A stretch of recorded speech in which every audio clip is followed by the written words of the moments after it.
Yeah. Y'all tuned in to another episode of Chopping It Up right here on smokedoggtv. Today we got a special guest by the name of Trent.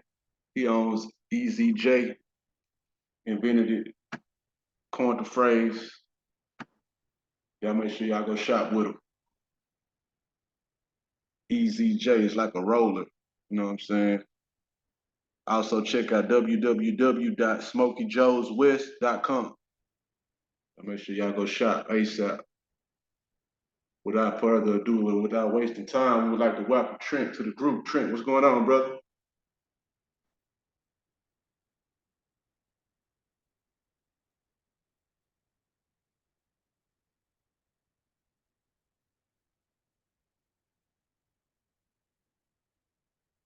Y'all tuned into another episode of Chopping It Up right here on Smoke Dog TV. Today we got a special guest by the name of Trent.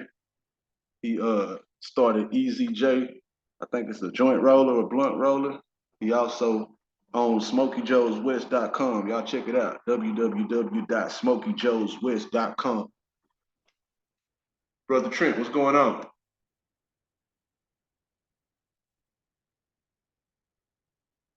Can you hear me?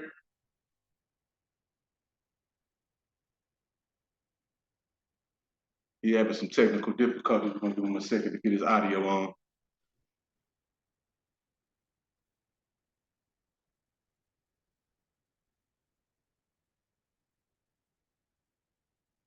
We can't hear you.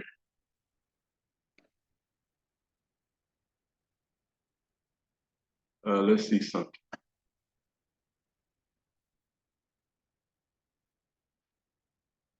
He's still trying to get his audio together, y'all. Let's see.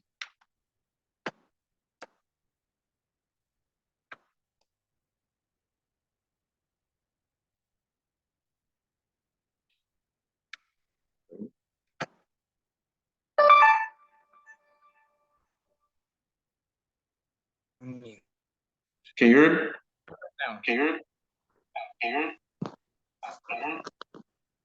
me? You're gonna have to mute one of them. Yeah, hold on. All right.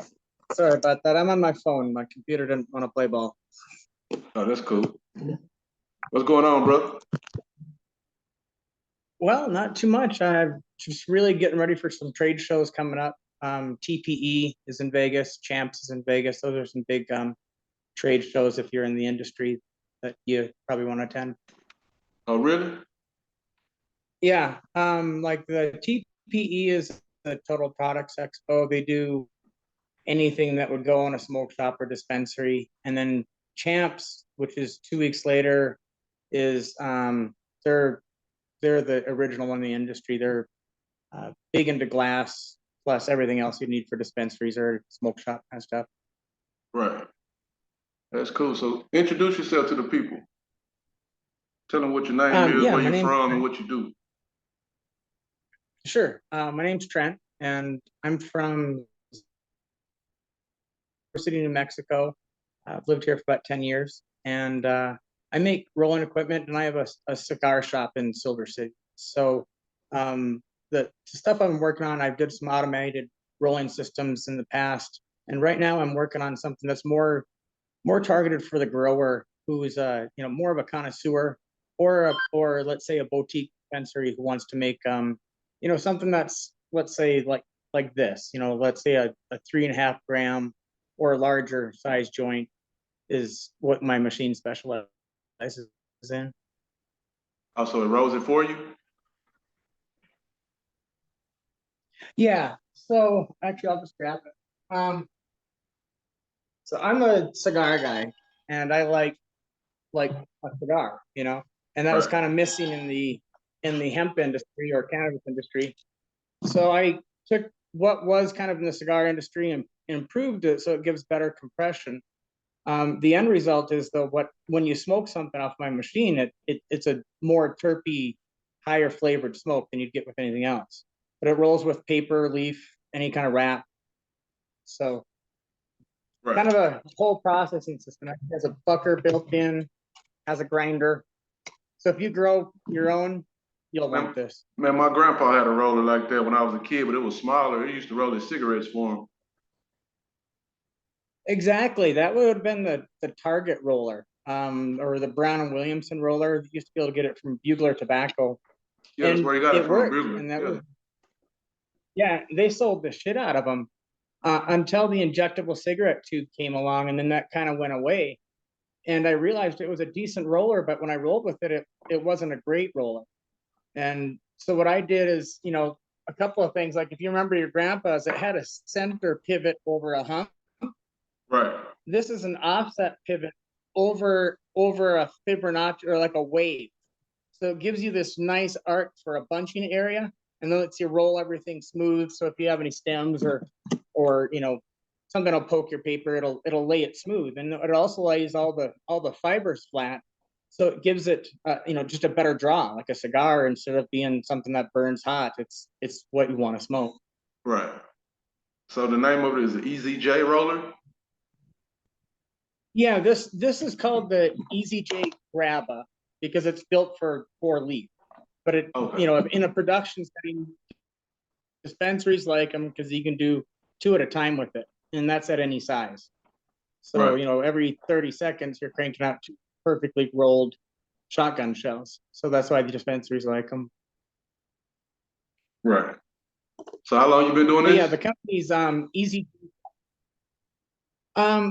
Well, I started doing this about 9 years ago, and like I said, I went at it from a different angle. I invented the first automated rolling system where it would grind the product, metered fill it, tamp it, twist closed. So that was the first one, and I launched that about 6 years ago.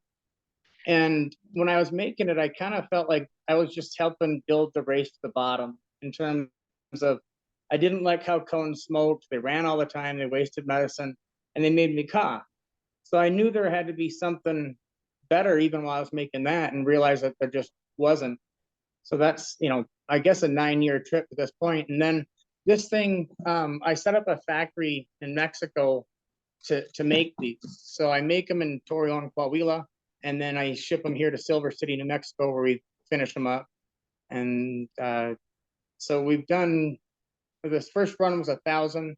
I've gotten 250 in and out so far, and the next 750 are going to be crossing the border in the next week or two. So it's just this aspect of EZJ is very new, but it's If somebody patented. wants to Some buy something patents like take. that, how would they order it from you? You go to www.ezj.buzz, and it's just right there in the links. And let's say you're a boutique dispensary, it's got everything. So if you want to get your tips and your wraps to build blunts, it's all available right there in little packages. You can figure out what works for you. So are you just on the side of the roller, or are you on the cannabis side, like the flower side? What all do you do business with?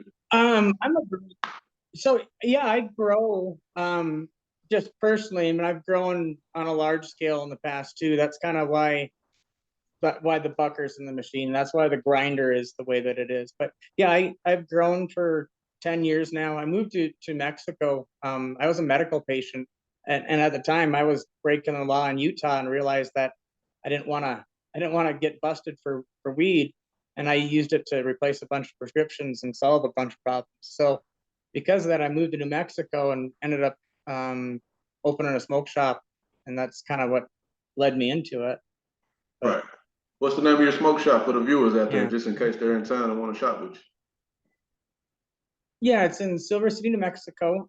If you Google Smoky Joe's West, it'll pop up the ultimate road trip. And we just got great twisty roads. It's out here in the middle of nowhere. And we've just got really quite a good smoke shop. It's 3,000 square feet. And then it's, because I'm in the industry, it's got all the coolest shit if it's in the industry, I see it. So it's got a bunch of cool stuff that you can't find anywhere else. And because I'm also in Mexico, it's got cool silver and just stuff you wouldn't find anywhere in the US. So it's kind of what I put in my shop, is just these cool things. So Right, right. Is it pretty lucrative out there? I heard Oklahoma's booming right now. where I'm at, so from the smoke shop side, we've got so wreck happened in New Mexico, and right now my town's 10,000 people, and we've got 12 dispensaries now. So it's and all of them are somewhat trying to be a smoke shop to compete with everybody else. So it's gotten interesting in my town. But we do a really strong cigar game, and we're in the tobacco end of things. But you know, in the cannabis end of things, we kind of played out of that. But as far as the roller, I'm actually working on some stuff in Texas right now. Is that where you're at? No, I'm not in Texas. I'm actually Where are on. you at? I'm actually on the. I'm close by Florida. I'm in between Florida and Miami. I mean, Oh, Florida and gotcha. Alabama. You know, I'll be going back and forth.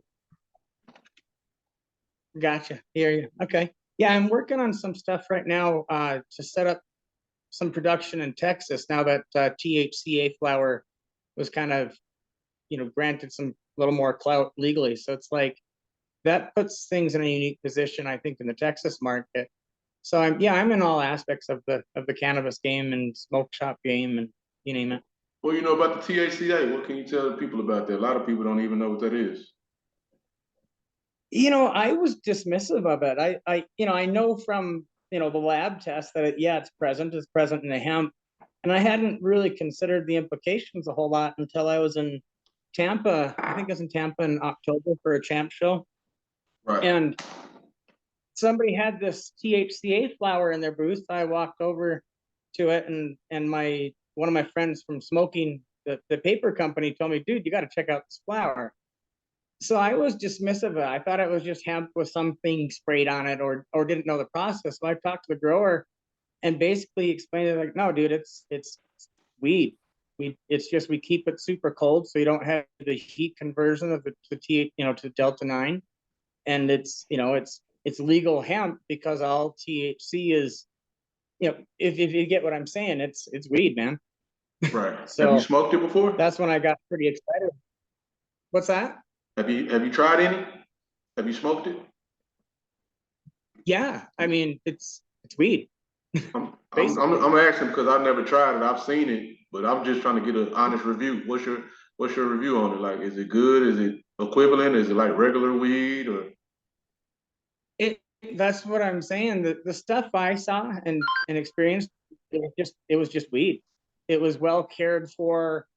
You know, their secret that they're saying is their low temperature harvest and low temperature cure Right. and not letting it get dried out. Well, that's what you do if you're trying to grow really good weed. So at least the stuff I saw, I was impressed with. I'm sure it's like anything else. You can have some shit out there that they're trying to pass off, but the stuff I saw, I was impressed with enough to make me think, man, there's an angle here that needs to be looked at. Does it smell different? Does it taste different? Like, no, I mean, literally, no. It's the the difference is there isn't one that I can tell. Interesting. Yeah, it's real damn. So I after I smelled this bud, I still have this nug in one of my, like, so I have a lot of these cigar tubes, right? Well, I still Right. have one of these nugs sitting in this jar because for about 20 minutes it was so damn terpy, and I'm like, are you fucking shitting me? This Right. is legal in Florida because I'm in Florida at the time, and this guy's from Tampa, and And you say you was at a expo? yeah, at the expo. But he's based out of Tampa. I want to go to one But of what those I was expos. How do you find out the schedule for those? for that, you'd want to go to Champs trade shows, and then they have a media tab where you can like let them know your channel, what you're up to, and you can get a press pass. Okay, you call it champs. I'm Sure. typing it in right now. What'd you call it? Champs? Champs trade shows. Champs trade shows. Okay. I see you send me a picture, man, with is that Cheech and Chong in there? Oh yeah. I built a stand for Chong, or I mean for Cheech, and doing one for Chong next. We're actually doing one for Big Mike from Advanced Nutrients, and we're doing one for Faust Lighting. So that's kind of a fun thing. But I make these exotic wood stands in Sonora, Mexico for these rollers. You know, for just guys who are kind of baller and want a dedicated spot to keep their stuff. Like the one for Big Mike, it holds 20-gallon jars of, or what are those, you know, the big half-gallon jars. Right. Plus everything you need to roll. Then it looks good in the corner when it's sitting there. So you be out there working, man, putting it to work. well, I like the art that a roll is, and sometimes your wife wants all your shit out of the way, so you got to have a nice spot to put it, you know. Yeah, that's the truth. You humble though, bro. You know, you the man, but you humble, man. I like that. Oh, You humble, bro. thanks, man. I'm gonna ask you a few questions that we got set up. Unless you got more products you want to show the people.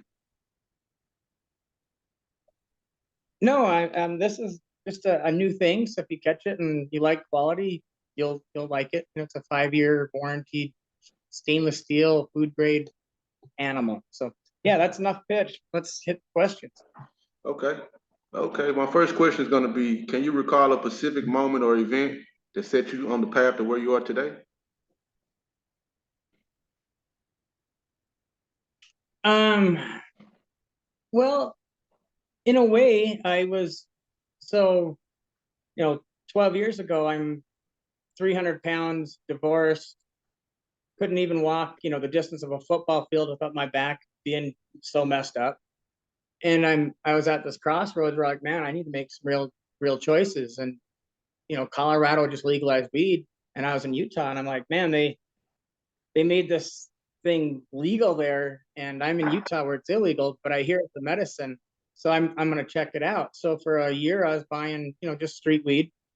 And I lived out in the middle of nowhere, so you had to travel to get street weed. So it was a complicated thing. And I realized that, you know, that definitely opened up for some liability. But during that year, what it did is it allowed me to replace all my prescriptions and start getting healthy. I think I lost 100 pounds that first year, and just realized like, oh man, this is something valuable. And we moved to New Mexico, so I was, you know, what you'd say a medical refugee, but that cannabis is what fueled me to be here. Right. That's amazing. So you said how much did you say you weighed? 300 pounds? Yeah, I was a big dude. I was like 300 pounds, and you know, I mean, I was a big dude. I could, you know, I was strong, but I was still huge. So it wasn't healthy. And I realized that it was time to look at things different. You know, like I said, I wasn't very mobile. And Did you get heart so I had to, complications? um, not to the point they diagnosed. I mean, I had high blood pressure and, you know, a whole bunch of different prescriptions thrown at me that seemed to cause more need for more prescriptions. So I was just looking for the anti-pill, you know. Right, right. So if you don't mind me speaking about the divorce, what happened there?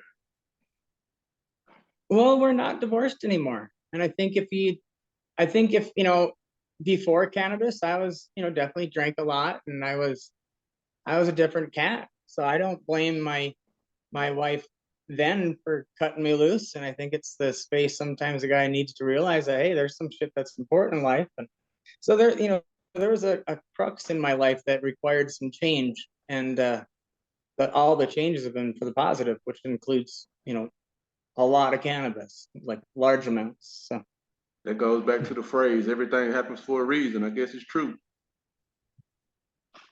Everything happens I for a think so, reason. man. Yeah. Who are some influential Sometimes you got people to in your life? hit that rock bottom. What's that? Yeah, sometimes you got to hit the rock bottom. I heard what you were saying. I wasn't trying to cut you off. Oh, no, you're fine. I was asking you, were there any influential people in your life? You know, I've definitely met a lot of cool people. One guy who's helped make this possible. I kind of call him the ambassador, the cannabis ambassador. And what Mark Ryan is who his name is, and he's got a spot down in Louisiana where he has the rarest tobacco that's in the country. Anyways, my first my first invention, I showed him, well, probably 10 years ago now, I guess would be accurate. At least 9 years ago. And this guy was the ultimate showman. Before him, tobacco was the only way to get a cigarette made was that little red roller you were referencing that your grandpa had, right? Right. So Mark Ryan is the guy who brought the injectable tube design to the country and completely changed roll your own tobacco. And the whole reason he did all that is he was pissed about the taxes that were happening on tobacco. So it made it an easier for him to do tobacco. So I thought his anti-system approach to things and his ingenuity was pretty cool. And me and him have been just buddies now for a full 9 years. And he's just this old world guy. You see him at the tobacco shows in a tux. He's always got a cigar. He's just classy Southern gentleman. So to me, he's been a real mentor and to how to be a better showman. I had to get me out of the shell I was. I'm a bit of an introvert. So, if I have my choices, I'm just up here in my little mountain workshop and going to these events. I needed somebody to help teach me how to be in front of people, not be just, oh shit, there's people everywhere. So Right. Getting social anxiety and stuff like that. oh, definitely. Definitely. Yeah. It's good to have a mentor, and it's also good to have somebody that's older than you because they have been through a lot of stuff. They can teach you how to avoid the roadblocks that they ran into. That's such a valuable point to have somebody who's hit all the branches and be like, man, that looks like that hurt. How do you avoid that this next time? Right. Those kind of questions. And somebody who'll just tell you the shit from their perspective. So it's good to have a mentor. I think it's positive. Right. Exactly. What's some hobbies and activities you like to do on your downtime? I'm in Mexico, like I said, a lot. And one of my little side hobbies is just researching ancient sites. I spent a lot of time, just at ruins and pyramid sites and traveling. I'm on the road a lot, so I'm always looking at ancient sites and ancient cultures and just trying to figure out what really happened around here through periods of time. So that's my passion when I'm on the road is just you got a lot of time to think when you're driving to Vegas. So did you ever find out who built the pyramids? I think there's some pretty strong theories out there, but I think like all the pyramids I've been to, specifically in Mexico, the older inner core part of the pyramids are a larger, finer construction. And then some pyramids, as you get to the outside of them, become much lesser grade, smaller quality rock. Right. So what it seems to me is like there's always been a period of rebirth and rebuilding. So who built them? Well, first, I think you have to go back quite some time ago, but then they've been always reworked. So I think which group do you want that worked on them? Because I think there's a bunch of them. A lot of people say that there's no way they could have built it. They didn't have cranes. They didn't have this. A lot of people think it's like I don't know if they think aliens put them out there or what. It's a lot of different conspiracy theories on those pyramids. There's a lot of conspiracies that are out there, but the thing I see with my feet on the ground is like at these ruins in Mexico or Costa Rica or further down. Like I said, when you get to that core construction, some of these buildings are, they don't really date them, but you have these huge stones that are perfectly laid out. That tells me that there was some period of construction that had some big people. So you have to go, what was going on before 12,000 years ago when everything kind of got cycled out. So, unless you're buying the caveman view of things that we only came from monkeys or, we only figured things out 6,000 years ago, but the stuff I see in the ground says that's not the case. Right. I believe that the Egyptians made it, but a lot of people got their different beliefs. Like some people believe, Elvis still alive, so.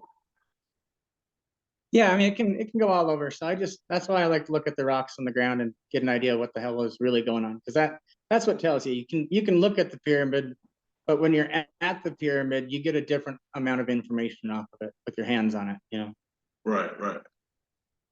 So why'd they break the nose off a King Tut statue? It doesn't seem to matter where you're at. If you go to India, it's all over there. That's just something that they seem to do, I think, to break the spirit of the statue, so to speak. Because I seen Conquerors don't like. I seen a video of Cat Williams, the comedian, and he was saying that they broke the nose off of King Tut to hide the fact that he was a black man because black people got big noses. You know, I would never count that out of a possibility. There's a whole lot of shit. There's, the world wasn't always, I think there's been multiple times where there's been lots of different people who seem to have the most highest technology and do the biggest things. So Right, I think, like I said, when you get these big ancient cities, they had some shit going on that we haven't even figured out ourselves. right. So yeah, I think they could have been very all black people. I wouldn't doubt that at all. I think when you look at the Nubian pyramid south of there, there's a real strong case for some guys with some damn fine technology. Right. What do you think about aliens? You believe in aliens? Well, I wouldn't dismiss it. I live in New Mexico, so there's definitely, you see some stuff in the sky that you don't make sense. You don't know what it is, but is it military? Probably it's New Mexico, but I just think when you look at how many stars there are, there's a lot of it. When you look at what I've seen in Mexico, there's some statues that look somewhat alien to me, so it's a possibility. I forgot what I was I'm not. watching I'm it not. at. I seen it What's that? somewhere. I said I seen it on TV somewhere. I forgot the name of the TV show, or it might have been on YouTube, just scrolling. But it was saying that God is an alien. It was trying to show something talking about God is an alien. Well, if you look at the Sumerian stuff, they talk about how they made us, and there was a bunch of them. But that I don't know if you've seen any of that. I forget exactly their names, but look into some of that Sumerian stuff, and you'll be like, what? They made us to mine the gold. That's there's a bunch of theories. There's some ancient texts that talk different directions of it. Would you call it the A what? There's a bunch of like older Sumerian tablets that were decoded, and I forget the guy's name right off the top of my head, but um, gosh, what the hell is his name? But yeah, you can look into like the Chronicles. I think of Murdoch would be one of them. I just have the audible versions of it. But anyways, yeah, there's a bunch of stuff. And if you look at the Sumerian tablets and some of the things that they were written, because as they found like 30,000 of these tablets at um, some ancient library Right. that are still in cuneiform, and they figured out how to read that stuff. So as you go through all this stuff, like you look at the Sumerian kings list, or if you look at the Egyptian king list, they go back some extensive time periods. Right. So That's deep, man. See, a lot of people don't have these conversations. They want to talk about football and shit all day. well, I don't mind football. There's nothing wrong with it. But yeah, some questions lead to good questions. Yeah, we're gonna talk about football. We're gonna talk about aliens. We're gonna talk about weed. We're gonna talk about it all. You know what I'm saying? We ain't just talking about just one thing all day. I got a couple more questions I'm gonna ask you that I wrote down before I got you on here. Let me see. Where did I stop at? Okay. You know what a bucket list is? I know you're pretty smart. You know what that is. Mm-hmm.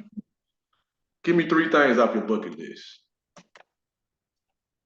That I want to get done. Is that what Yeah, we're saying? that you want to get done. Yes, sir.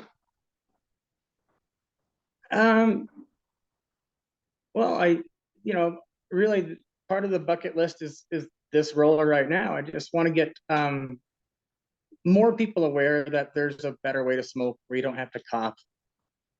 There's and that's a problem. So a little bit of a bucket list item, but that's really kind of, this has been its own adventure figuring out how to make this thing and how to do a company to do it, because it's all been really sort of, because I was smoking some weed and figured this out. This is a better way to do it and how to do it. So that bucket list is still just traveling and seeing and figuring some things out. Right. But past that, I'd like to retire somewhere near the sea, somewhere in Mexico, smoke cigars. That's pretty bucket list for me. I don't have a whole bunch on it. I think I'm living as much as I can. And that's good enough. You spit that right out, so you got it on your mind. A lot of people, man, they'll pause for a long time before they come up with that answer. You know what I mean? You were saying Yeah. you made the rollers so people could stop coughing. I remember when I first started smoking, a long time ago, long time ago. But they used to say when you cough, you get higher. Is that just a myth or? Well, so what's happening, I think, there's a bunch of ways that you can cough. Let's say you hold it in just way too long, or vice versa. But the top way I'm talking about that I think that should be of interest with people is, so terpenes, which we all know that word, most people don't know that at temperatures above 800 degrees, terpenes become benzenes.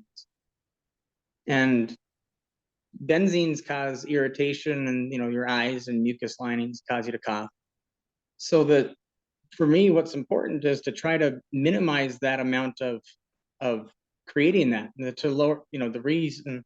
For instance, like when you first light a cone, that thing smokes awesome for like the first inch, right? Right.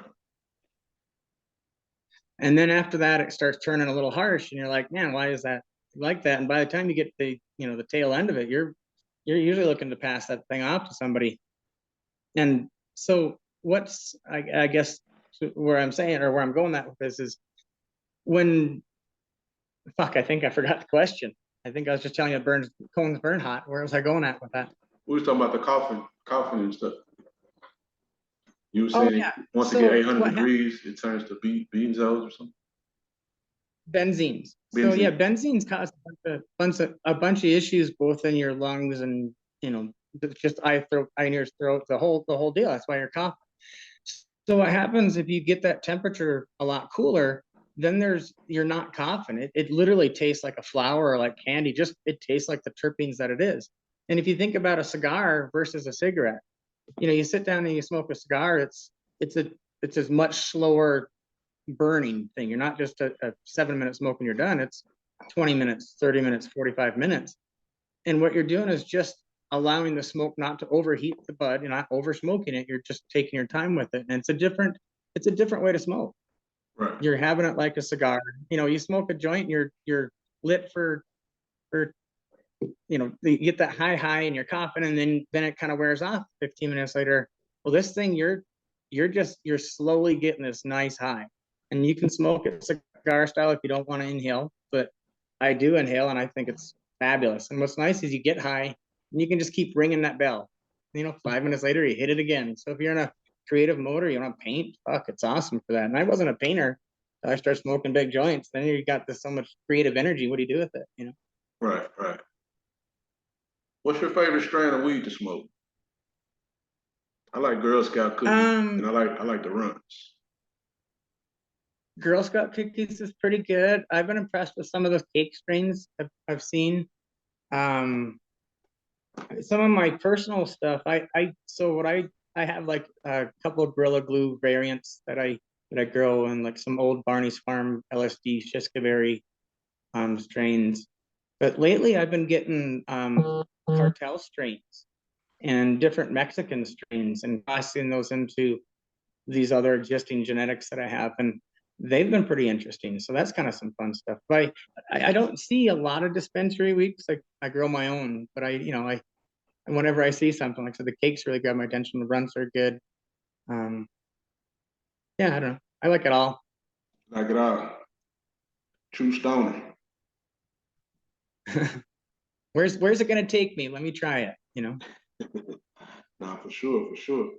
So y'all open what? What are y'all hours of operation at the smoke shop?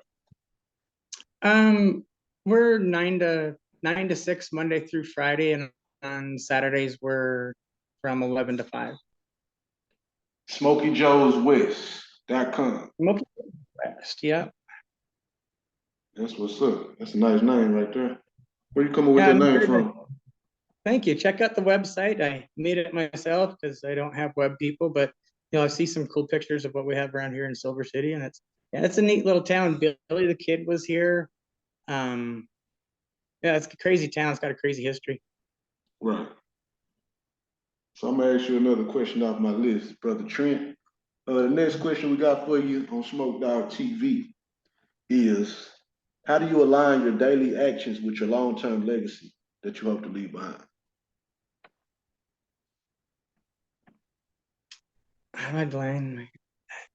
I think the easiest way to try to make sense of that is just, you know, I guess the right way to say it for me would be is I just try to do exactly what I say I'm going to do, and reflect my values in terms of what I'm building or up to, just to show, quality, not as a chill dude who just like to smoke some weed and hang out. That's if that's my legacy, I think that's a decent enough one, just to show that I had a hard work ethic and I like to smoke weed, I guess. Right. Shit, that sounds it. Yeah, I don't know how to answer that question. That's a tough one. Oh no, there's no right or wrong answer, man. That was in school. We only had one right answer. In the real world, you got more than one right answer. Yeah. So how do you stay informed about the industry and the new trends and what resources and stuff? A lot of trade magazines I receive just at the store.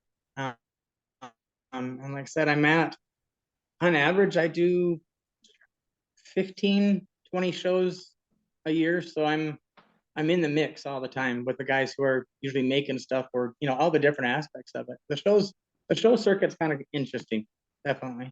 Do you find vendors there, or is all your stuff paid for? Do you get it on consignment? Pay your vendors after you sell it?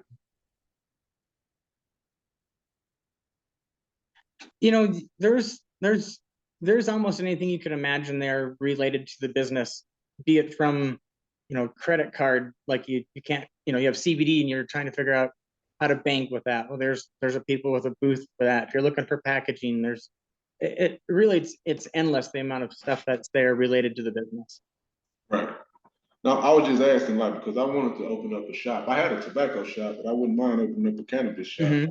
And I was wondering, do you have to buy all that stuff and then sell it, or do they give it to you and then say, hey, you can sell it for $10, but you keep 7 and send us the other, you keep 5 and we take 5, or whatever the percentage may be. Usually it's something that you'll have to front. Once in a while, if you're depending on how you're doing it, somebody might do it. But really, let's say a person wanted to open up a small smoke shop, you could do it with, a small one with $15,000 to $20,000 of inventory, which gives you, about double that when you mark it up and have it set out. So, and you just got to plan on cycling through that. So that, that would be, I'd say, get yourself saved to the point you don't have to credit card anything. And that way you're not paying the bank to be in business. Just save up, get about 20 grand, and that's enough to really get hammering. Where if you opened up a small retail point somewhere, you'd be able to do pretty good. Right, right. And the one thing I think matters too, how do you want to set it up? Are you a weed shop whose only focus is weed? Because that's different than if you're a weed shop with auxiliary sales, or how you want to play that. But right. And the crazy thing too, here in New Mexico, like I said, you can get a license for $1,000. Right. And that could be, if you want to roll pre-rolls, you can do that. If you want to sell pre-rolls, you can do that. You want to make a lounge, they've got that. And so, there's so many ways in the legal markets how you can figure out what your niche is. Right. And that's the exciting things, is all these freaking creative people who maybe you didn't want to, never had the idea to be an entrepreneur, to try it. Right. Now they're making an effort, or now they're making some cool thing. And that's what I like about the shows, is you meet a lot of cool people who are, hey, I have this idea, or hey, I want to do something. And, just what comes out of changing or jumping into it. Let's say from your smoke shop perspective, this wouldn't have happened if I didn't open my smoke shop, and wouldn't have been frustrated with what existed. Right. This meeting about to end, brother. I don't mean to cut you off. We're gonna have to do a part 2. Gotcha. Sounds good, man. Okay, go ahead and book another one, whatever your schedule, fits around that. Just book another. We can do a part 2 for sure. But this was gonna be uploaded to YouTube, and I'll send you the link. All right, sounds good, man. All right, y'all make sure y'all check out EZJ. And y'all make sure y'all check out SmokeyJoesWest.com. Appreciate you, Big Trent. All right, it was a pleasure. Thanks, guys. Peace. Peace out.